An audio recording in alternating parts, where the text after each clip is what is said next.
नमस्कार मित्रांनो, trending Marathi education या करंट अफेअरच्या मराठी एज्युकेशन चॅनलमध्ये आपले स्वागत आहे. तर मित्रांनो, आपण तुमच्यासाठी रोजच्या रोज चालू घडामोडीचे प्रश्न हे मराठीतून घेऊन येत असतो.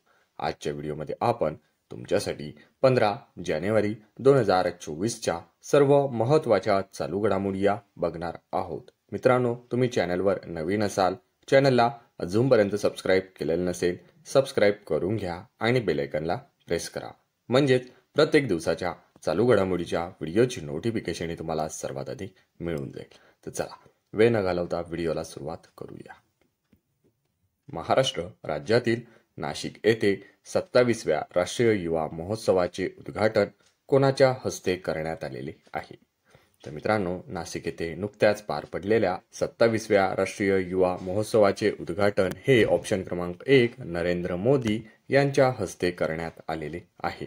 तर मित्रांनो, 12 जानेवारी 2023 रोजी महाराष्ट्र राज्यात PM नरेंद्र मोदी यांच्या हस्ते 30,500 कोटी रुपयांचे प्रकल्पाचे उद्घाटन देखील करण्यात आलेले आहे. हा देखील पॉइंट लक्षात असू द्या.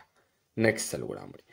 चालू आर्थिक वर्षात आतापर्यंत देशात थेट कर संकलनात किती टक्क्यांची वाढ झालेली आहे? तर या प्रश्नाचं उत्तर आहे ऑप्शन क्रमांक 2 19.41%. मित्रांनो, चालू आर्थिक वर्षात आतापर्यंत देशात थेट कर संकलनात 19.41% वाढ ही झालेली आहे. या चालू आर्थिक वर्षात देशाचे आतापर्यंतचे प्रत्यक्ष कर संकलन हे 14.70 लाख कोटी रुपयांचे इतके झालेले आहे. हा देखील पॉइंट लक्षात असू द्या आणि नोट डाऊन करून ठेवा. नेक्स्ट चालू घडामोडी. ट्युनिशिया प्रजासत्ताक देशाने कोणाची मानद वाणिज्य दूत म्हणून मुंबई येथे नियुक्ती केलेली आहे?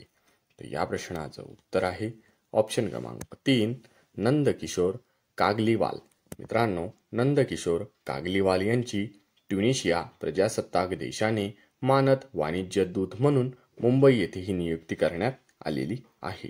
हा पॉइंट देखील महत्त्वाचा आहे, लक्षात असू द्या. नेक्स्ट चालू घडामोडी. देशातील सर्वात मोठ्या शिवडी नावासेवा या सागरी सेतू पुलाचे उद्घाटन कोणाच्या हस्ते करण्यात आलेले आहे? या प्रश्नाचं उत्तर आहे ऑप्शन क्रमांक 4 नरेंद्र मोदी. मित्रांनो, आपल्या देशाचे पंतप्रधान नरेंद्र मोदी यांनी सर्वात मोठ्या सागरी सेतू या पुलाचे उद्घाटन हे करण्यात आलेले आहे. तर देशातील सर्वात मोठ्या शिवडी नावासेवा सागरी पुलाची लांबी ही 21.8 किलोमीटर एवढी आहे. तर या सागरी सेतूचे नामकरण अटल बिहारी वाजपेयी सेतू असे करण्यात आलेले आहे. हा देखील पॉइंट लक्षात असू द्या. मित्रांनो, परीक्षेला या सागरी सेतूचे नाव विचारले जाऊ शकते किंवा या सागरी सेतूची लांबी देखील विचारली जाऊ शकते. लांबी आहे 21.8 किलोमीटर आणि नामकरण आहे अटल बिहारी वाजपेयी. मित्रांनो, हा अटल बिहारी वाजपेयी सेतू हा 6 पदरी आहे. हा देखील पॉइंट लक्षात असू द्या. नेक्स्ट चालू घडामोडी. खालीलपैकी कोण T20 आंतरराष्ट्रीय क्रिकेटमध्ये 150 बळी घेणारा पहिला गोलंदाज ठरलेला आहे? तर या प्रश्नाचं उत्तर आहे ऑप्शन क्रमांक 1 टीम साऊदी. मित्रांनो, T20 आंतरराष्ट्रीय क्रिकेटमध्ये 150 बळी घेणारा टीम साऊदी हा पहिला गोलंदाज ठरलेला आहे. तर T20 या आंतरराष्ट्रीय क्रिकेटमध्ये 150 बळी घेणारा पहिला गोलंदाज ठरलेला टीम साऊदी हा न्यूझीलंड देशाचा क्रिकेटपटू आहे. हा देखील पॉइंट लक्षात असू द्या. नेक्स्ट चालू घडामोडी. DRDOने कोणत्या राज्यातील चांदीपूर येथील किनाऱ्यावरून आकाश NG या क्षेपणास्त्राची यशस्वी चाचणी घेतलेली आहे? तर या प्रश्नाचं उत्तर आहे ऑप्शन क्रमांक 2 ओडिसा. मित्रांनो, ओडिसा राज्यातील चांदीपूर येथे किनाऱ्यावरून आकाश NG या क्षेपणास्त्राची यशस्वी चाचणी ही DRDOने घेतलेली आहे.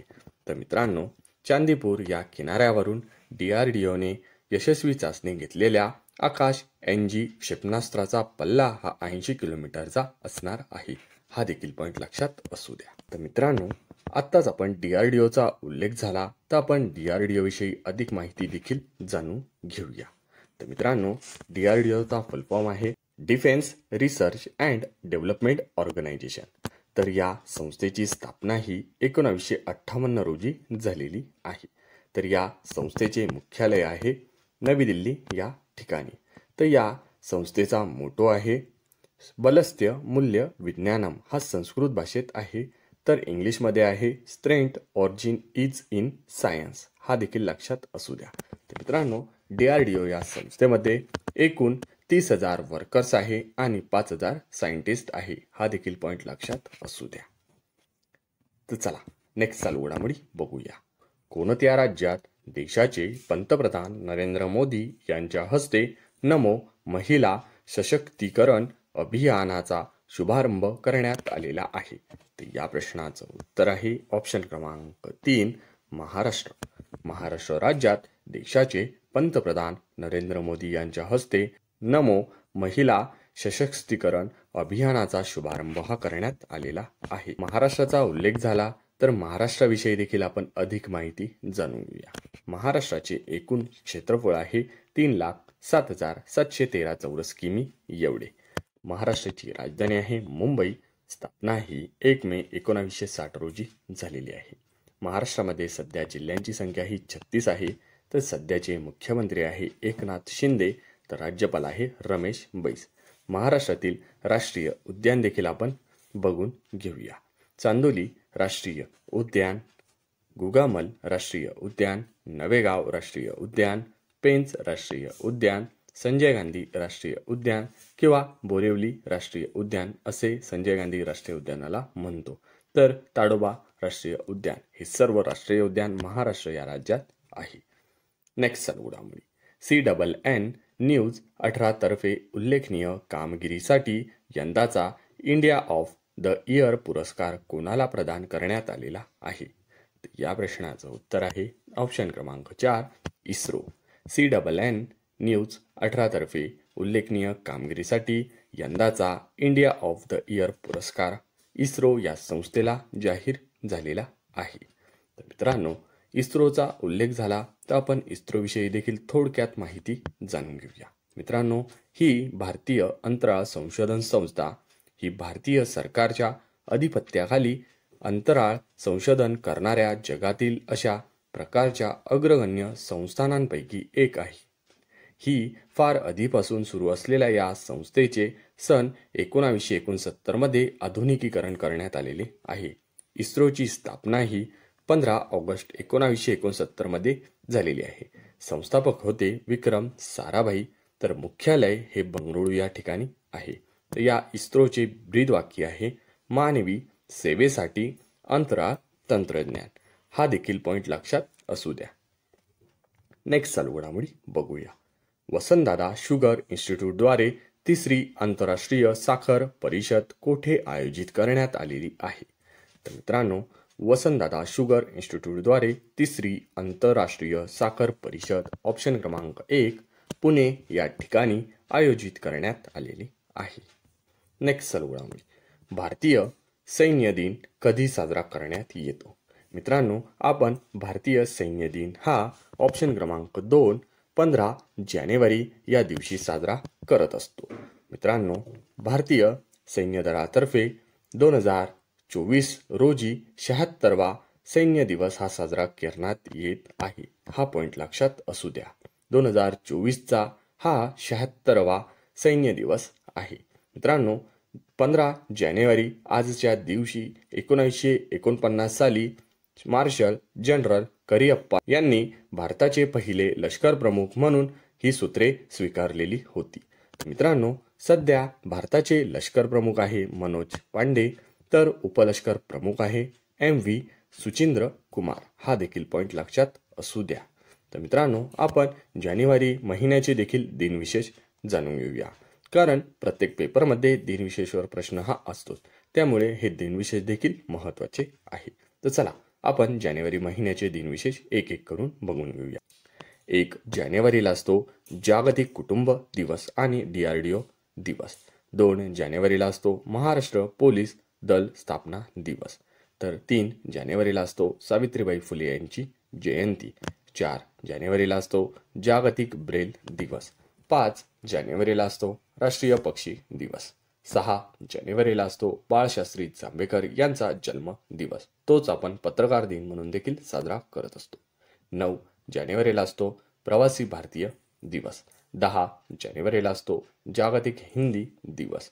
11 जानेवारीला असतो राष्ट्रीय मानवी तस्करी जागरूकता दिवस आणि लाल बहादूर शास्त्री यांची पुण्यतिथी.